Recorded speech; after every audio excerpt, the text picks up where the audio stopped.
Last వీడియోలో ఒక బీచ్కి వెళ్ళాం కదా, ఆ ఊరి పేరు పెద్ద కరివానిపాలెం బీచ్ అన్నమాట.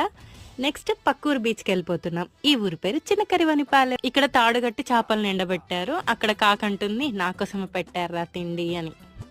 ఇక్కడ బోట్ నుంచి చేపలన్నిటిని మోసుకొచ్చి అక్కడ పెడుతున్నారనమాట వరుస పెట్టి. చూడండి ఫిషెస్ భలే కనిపిస్తున్నాయి కదా. వీటిని చూస్తుంటే మీకేమనిపిస్తుంది? తినేయాలనిపిస్తుంది కదా. ఇదంతా పైనుంచి చూస్తున్న గద్ద, అరే నాకు చేప పడేయనరా, పార్టీ చేసుకుంటా, అరే పడేయనరా ప్లీజ్ రా అని అంటుంది. ఈ పక్షులన్నీ నీతో మాట్లాడుతున్నాయా సుష్మిత అంటే, అఫ్ కోర్స్ అవి నా ఫ్రెండ్స్. నీ ఫ్రెండా? పైనుండి కిందకి నడుచుకుంటూ వద్దామన్నా నడిచే స్కోప్ లేదాడ. జారుడు బండ వితౌట్ బండ అలా ఉంది. ఇంకా ఇది పడవ, లోపల అన్ని ఫుడ్ స్టోరేజ్ చేసుకోవచ్చు, అన్ని స్టోర్ చేసుకోవచ్చు అనమాట.